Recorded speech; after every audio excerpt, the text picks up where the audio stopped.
I ran all the way here from the movie theater. I got inspired by Tom Cruise. How the hell does he do this crap? Oh my god. Anyway, this is my review of Mission Impossible Fallout. I'm gonna need a break to play the intro.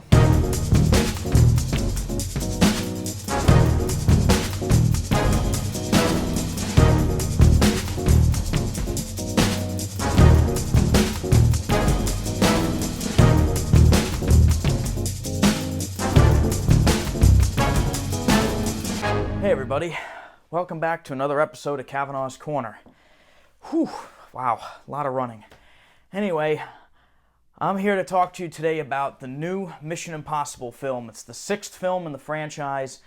This is my review of Mission Impossible Fallout. Now, this was directed by Christopher McQuarrie, who also directed the last Mission Impossible film, which is called Rogue Nation. And Rogue Nation is one of my favorites of the series. And honestly, for a 5th film in a franchise, it may be probably one of the better 5th films in a franchise. Usually by the time the 5th film rolls around, usually at that point you're bankrupt in terms of ideas. But Mission Impossible Rogue Nation was a rare one in that it was actually better than most movies in the series. It was a phenomenal film. And Mission Impossible Fallout is one of these weird films where you figure at the 6th film they wouldn't do any better, but they did. And that's what I'm really excited to talk to you today about. Really, Mission Impossible Fallout is really an action movie masterpiece, really. It's 2.5 hours of non-stop action. And far be it for me to say, but my God, this was a heart-pounding experience. My hands got numb in certain parts of that film. It is just so well done. I mean, in many aspects, it is just almost perfect in terms of action filmmaking.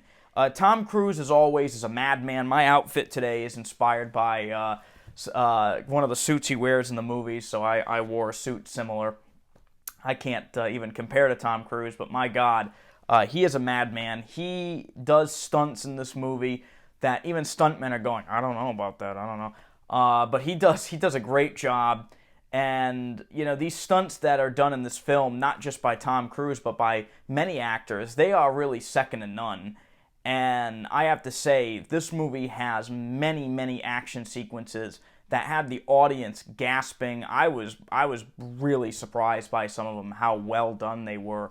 The supporting cast delivers some wonderful performances in this.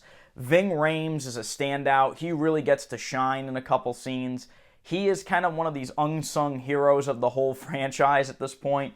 And he really does have a wonderful moment in the film with Rebecca Ferguson, who also does a wonderful job. Really, everybody in this movie does a phenomenal job. And honestly, yet again, I got to go back to the fact that it's the 6th film in the series. It's a big deal. That's a 6th film, and it's still building characters where a lot of films at this point have given up in terms of character building and just kind of are there for just, you know, they're just thrown back into the action again. They really did a great job of giving these characters moments to grow and moments to shine, even when they really didn't have to. I mean, honestly, this movie, in terms of storytelling, it's not really talking about anything new. It's mainly focused on nuclear bombs, and Ethan and his team are kind of chasing after them after losing them at the beginning of the film. Again, I'm not going to spoil anything in this review. I try to never spoil anything in my reviews, but basically the entire movie is them chasing after these nuclear bombs. And it is just, you know, again, in terms of storytelling, it's nothing special. However, the way that the story is told and some of the twists and turns that happen really keep you interested in the film. And I was riveted the entire time. I was really into this movie from beginning to end. I mean, it is one of the better spy movies I've seen in recent memory. And I have to say, some of the twists and turns I saw coming, some of them I didn't. And I was really surprised at how they used the characters in the film to their advantage and how they put them in situations where things go wrong, but they work with it. And that's really what's fun about the Mission Impossible movies. And I think they really delivered in this one. The photography in the film is stunning throughout.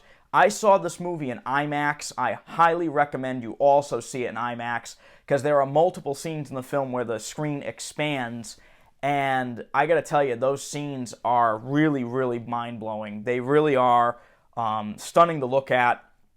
The cinematography throughout the whole film is pitch perfect. It is probably some of my favorite cinematography in the entire series, going back to even the first film. I mean, it really holds up. The IMAX cinematography is just like, I mean, I was in awe through, most of this film. Even though most of the movie is not in IMAX, there are a few sequences where they use that expanded aspect ratio, and my God, man, it is used to perfection in this, and I really hope, Paramount, if you're listening, I really hope when you put this out on Blu-ray and 4K, put the damn IMAX ratio on that. We want the IMAX ratio. We go to see this movie in IMAX to see that expanded ratio. You can do it on home video. Christopher Nolan's done it. A lot of other filmmakers do it. Do it on Blu-ray. For the love of God, do it on Blu-ray. Anyway, that's my rant for that. As I mentioned earlier, this movie really is a masterclass of action filmmaking, and there are so many action sequences in this film. I kind of at one point was just like, oh crap, here we go again. Like, Jesus, we're doing this again. I mean, there's a skydiving sequence. Actually, it's a halo jump is what it is. And, I mean, it's Tom Cruise doing this shit. I mean, like, the only thing I can think of is if anything happened to this man, insurance companies would go bankrupt. I mean, I don't understand how they keep letting him do this. I think the only reason why they let him do this is because he's the producer of the movie now. So they let him do whatever he wants. Because I'm talking about that halo jump. There's a car chase. There's a bike chase. He's going the wrong way down the streets of London on a bike, and it's Tom Cruise on the bike. There's a helicopter chase near the end of the film that is just one of the best sequences of action I have ever seen in a film. And I know that's really hard. It's really hard for me to say that because, like, I've seen a shit ton of movies, and that helicopter sequence, I was on the edge of my seat. There's a fight scene in a bathroom that was so well done. Maybe one of the best fight sequences I've seen in a few years. It is really, really hard-hitting, and I was surprised that this movie had a PG-13 rating, to be honest with you. It was pretty tough in certain spots, but it was very well done. There were shootouts. I mean, I could go on and on about the action sequences in this movie. I'm not lying to you when I say it's 2.5 hours nonstop. And, going back to the fact that this is the 6th film in the franchise, it's crazy for me to say it, but this is probably the best Mission Impossible film up until now. I really love the first film, and I really, really enjoy Ghost Protocol, and the last film was also extremely well done. Those are probably my favorite 3 films out of the 6, but this film here really, really, I mean, they hit it out of the park with this one. It is a damn near perfect action film, and I'm going to do it. I'm giving Mission Impossible my highest rating. I'm giving it a 5 out of 5. This movie just blew me away in every way, shape, and form. I mean, there's no way for me to describe this movie to you in a small sense. This is one of the best action films I have ever seen in my life, and I was very, very, very thoroughly impressed with it. Again, Tom Cruise doing what he does best, the crazy stunts. There was also a good amount of comedy in this film, and there's some pretty funny moments in it. And I gotta say, it doesn't take away from the seriousness of the film. It is a very, very, very well done movie. As I mentioned earlier, damn near perfect in terms of action films. I highly recommend you go see Mission Impossible Fallout. It is a masterclass of action filmmaking. Anyway, I'm Andrew Cavanaugh. Thank you for coming back to Cavanaugh's Corner. And I'm not running anymore in this suit. This is crazy. So good night. Good night.